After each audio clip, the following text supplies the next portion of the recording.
மதுரை மாவட்டம் அப்பன் திருப்பதியை சேர்ந்த நபர் ஒருத்தர் அங்க இருக்கக்கூடிய காவல் நிலையத்துல காவலரா பணிபுரிகிறாரு. 2017 வருஷம் இந்த நபருக்கு கல்யாணம் நடக்குது. அந்த நபர் யாரு? வாயமுறி வாய புத்தி அந்த இடத்த பூரா நகத்தை வச்சு கீறி வாய பூரா இதாயிப்போச்சு. ஓவரா கத்துனால தொண்டைய பிடிச்சது நெம்பி விட்டுட்டேன். இப்ப வலிக்குதுன்றா காலை வச்சு லாக் பண்ணல முட்டி லாக் ஆயிடுச்சு. அவளுக்கு நொண்டி நடந்துக்கிட்டு ஏற்பட்ட காயங்கள் வேற ஆயிடுச்சு. சொல்லி வச்சிரு, ஓவரா பேசினா இப்படித்தான் இருக்கும். பெரிய ஒரு விஐபி பிரிட்டிஷ் இளவரசர் ரேஞ்சுக்கு அவரெல்லாம் பேசலாம் அப்படின்னு பார்த்தா இதெல்லாம் ஒரு பொழப்பா அப்படின்னு தான் கேட்க தோணுது. தூணு துப்பவும் தோணுது. எஸ், அந்த வகையில் மதுரை மாவட்டம் அப்பன் திருப்பதியை சேர்ந்த காவல் நிலையத்தில் பூபாலன் அப்படிங்கிற ஒருத்தர் காவலராக பணிபுரிகிறாரு. இவருக்கு 2017 வருஷம் திருமணம் நடக்குது. தங்கப்பிரியா அப்படிங்கிற பெண் கூட. பூபாலனுக்கும் தங்கப்பிரியாவுக்கும் திருமணம் நடக்கக்கூடிய காலகட்டத்தில் 60 பவுன் தங்க நகை, லட்சக்கணக்கில் பணம், ஒரு புல்லட் பைக் வாங்கி கொடுக்கப்பட்டதாகவும் தெரிய வருது.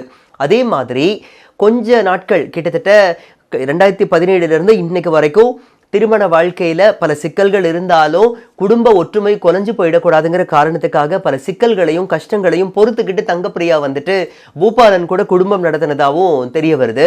அப்படி இருக்கிற பட்சத்தில் இது குழந்தைங்களுக்கு வந்து ஸ்கூல் ஃபீஸ் கட்டுறதுக்கு உங்கள் அப்பா வந்து இன்னும் என்னத்தை கொடுத்துருக்கான் அப்படின்னு சொல்லிட்டு அவர் வந்து பூபாலன் வந்து அவருடைய மனைவி தங்கப்பிரியா கிட்ட காசுக்காக சண்டை போட்டு அடித்து துன்புறுத்தின ஒரு விஷயமும் தெரிய வந்திருக்கு. அதே மாதிரி பூபாலன் தன்னுடைய மனைவியை பற்றியும் அவங்களோட குடும்பத்தை பற்றியும் தரக்குறைவாக பேசக்கூடிய அந்த தொலைபேசி அழைப்பு ஆடியோ பார்த்தீங்கன்னா பரபரப்பா இப்ப லீக் ஆகி சமூக வலைத்தளங்கள்ல பயங்கரமா ட்ரெண்டிங்ல போயிட்டு இருக்கு. குறிப்பா பூபாலன் அவங்களோட அம்மா விஜயா கிட்ட பேசும்போது, எங்க நான் ஸ்கூல் ஃபீஸ் கட்டுறதுக்காக அடியை போட்டேன், இன்னும் அவன் எதுவுமே பதில் சொல்லலைல்ல, அடுத்த காசுக்காக அடியை போட்டிங்களா அப்படி இப்படின்னு சொல்லிட்டு கேட்கான் அப்படின்னு சொல்லிட்டு பூபாலன் சொல்றாரு. உடனே பூபாலனோட தாய் விஜய் என்ன சொல்றாங்க, இவங்களெல்லாம் இப்படித்தான் கேட்கணும், கேட்காம விட்டாலும் எதுவுமே காரியம் நடக்காது, அம்மஞ்சலிக்கு பிரயோஜனம் இல்லைல்ல, நீ கேளு, நல்லா பிடிச்சி இன்னும் கொஞ்சம் நாள் நம்பி கேளு அப்படின்னு சொல்லிட்டு இந்த ஆடியோவை கேட்கும் போதே நமக்கு வந்து பதறுது. அப்போ கேவலம் இந்த காசுக்காக தன் வீட்டுக்கு வாழ வந்த அந்த பொண்ணை இவ்வளோ அடிச்சு கொடுமை பண்ணி சித்திரவதை பண்ணா, அப்ப விஜயா, அதாவது அந்த பூபாலனுக்கும் கூட பிறந்த ஒரு சகோதரி இருக்கிறதா சொல்லப்படுது. அப்போ அந்த பொண்ணை இன்னொருத்தர் கல்யாணம் பண்ணிட்டு போயிட்டு இந்த மாதிரி கொடுமை எல்லாம் பண்ணுனா ஏத்துக்குவாங்களா? ஒரு கேள்வி வருதுல. இதே மாதிரிதான் விஜயாவும் காவல்துறையில பணிபுரியக்கூடிய அந்த பூபாலன் பேசிக்கக்கூடிய ஆடியோ ஒரு பக்கம் அப்படின்னா, பூபாலன் சம்பவம் நடந்தனைக்கு கடந்த 2 நாட்களுக்கு முன்னாடி தன்னோட மனைவி தங்கப்பிரியாவை வரதட்சணை கொடுமை பண்ணி அடிச்சு உதச்சு சித்திரவதை பண்ண அந்த ஆடியோவும் வந்துட்டு பார்த்தீங்கன்னா ரிலீஸ் ஆயிருக்கு. குறிப்பா இந்த மாதிரி வந்துட்டு நான் என் பொண்டாட்டி இப்படிலாம் அடிச்சிருக்கேன், அவளெல்லாம் சும்மாவே ஓடக்கூடாது அப்படிங்கிற மாதிரி பேசுற அந்த ஒரு ஆடியோ ஆகட்டும். கடைசியில பூபாலன் அவங்களோட தங்கச்சி கிட்ட பேசுறாரு. பேசும்போது பூபாலனோட தங்கச்சி வந்து கேட்குறாங்க, என்னன்னே உள்ள அடிச்சிட்டியாம்ல, முகம்லாம் வீங்கி கிடக்காம்ல அப்படின்னு சொல்லிட்டு கேட்குறாங்க. உடனே அதுக்கு பூபாலன் வந்து சிரிச்சுக்கிட்டே சொல்றாரு, எங்க அடிச்சது எங்க, வாயோட பிடிச்சி நல்லா புராண்டி எடுத்துட்டோம்ல, அதுலதான் இன்னும் எந்திரிக்க முடியாம அப்படியே நொண்டி நடந்துட்டு இருக்கா அப்படின்னு சொல்லிட்டு நக்கலா அந்த சிரிக்கிற பேச்சு. இதெல்லாம் ஒரு நல்ல குடும்பத்துல பிறந்த ஒரு மனுஷன் பண்ற காரியமா? அது இந்த இதுக்கு பதிலாக சோத்துக்கு பதிலாக வேற எதையாவது திங்கிறானான்னு சொல்லிட்டு கமெண்ட்டுகள் சமூக வலைத்தளங்களை பார்க்கும்போது அந்த அளவுக்கு கேவலமா இருக்கு. காவல்துறைன்னு சொன்னாலே இப்ப சமீப காலமா இதெல்லாம் ஒரு துறையா அப்படிங்கிற மாதிரி கண்ணா பின்னான்னு கழுவி ஊத்திட்டு இருக்கிற ஒரு நேரத்துல காவல்துறையில பணிபுரியக்கூடிய ஒருத்தரே வந்துட்டு வரதட்சணை கொடுமை அப்படிங்கிற ஒரு கேஸ்ல மாட்டினா எந்த மாதிரியான தண்டனைகள் கிடைக்கும், எந்த மாதிரியான விளைவுகள் இருக்குங்கிறத தெரிஞ்சும் அதை வந்து நம்மளால எதையும் சமாளிச்சுக்க முடியும் அப்படிங்கிற ஒரு மெதப்புல தன்னுடைய மனைவியை இந்த அளவுக்கு கேவலம் இந்த காசுக்காக இவ்வளவு அடிச்சு துன்புறுத்தி இருக்கிற ஒரு சம்பவம் தான் பரபரப்பா பேசப்பட ஒரு விஷயமா இருந்துட்டு இருக்கு. அந்த வகையில இன்னும் அந்த ஆடியோவை கேட்கும் போது அதுல வருது, நமக்கு கேட்கும் போது நமக்கே பகீர்னு இருக்கு, அந்த அளவுக்கு இருக்கு.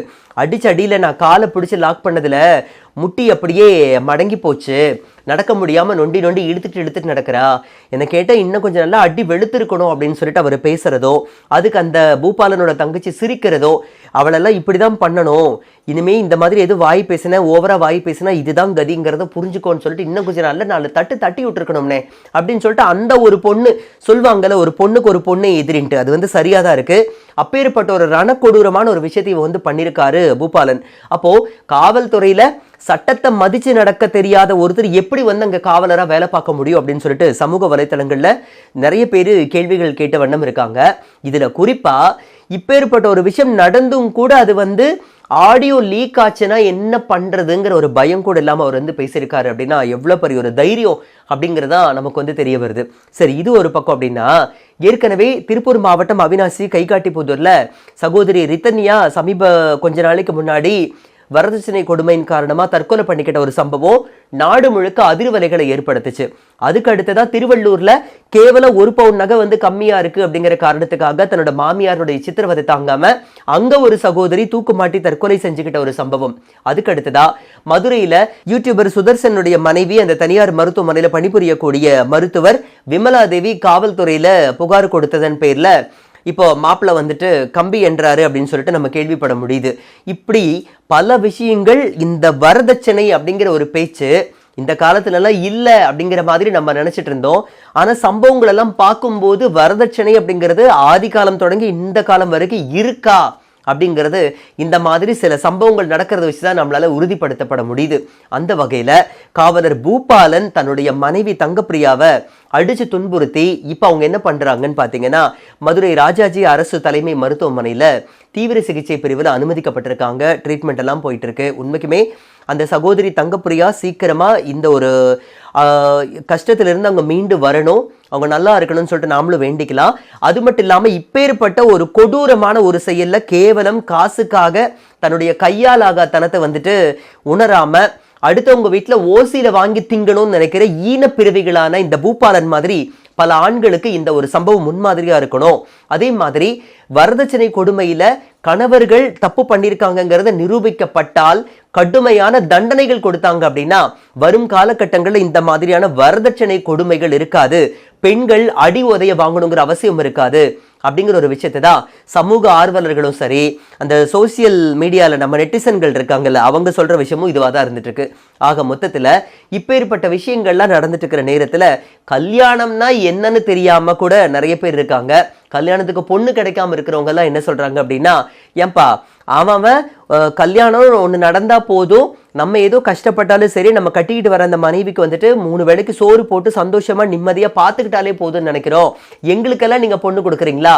அப்போ லட்சக்கணக்கில் கோடிக்கணக்கில் நீங்க வரதட்சணை கொடுத்து கல்யாணம் பண்ணி வைக்கிற அந்த மாப்பிள்ளைங்களோட லட்சணம் இதுதான் அப்படிங்கிறதையும் ஒரு பக்கம் அவங்க வருத்தம் தெரிவிச்சிட்டு இருக்காங்க.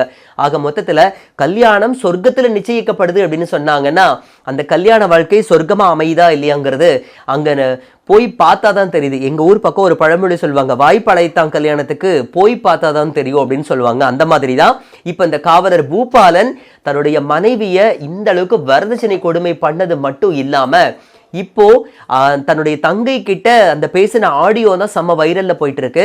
ஸோ காவல்துறை வந்து ஏற்கனவே அஜித்தை அடிச்சு கொன்ன வழக்கிலேயே பரபரப்பா காவல்துறை மேல மக்களுக்கு அவ்வளோ ஒரு நல்ல பேர் இருக்கு, அதாங்க ரிப்பேரே ஆயிப்போச்சு.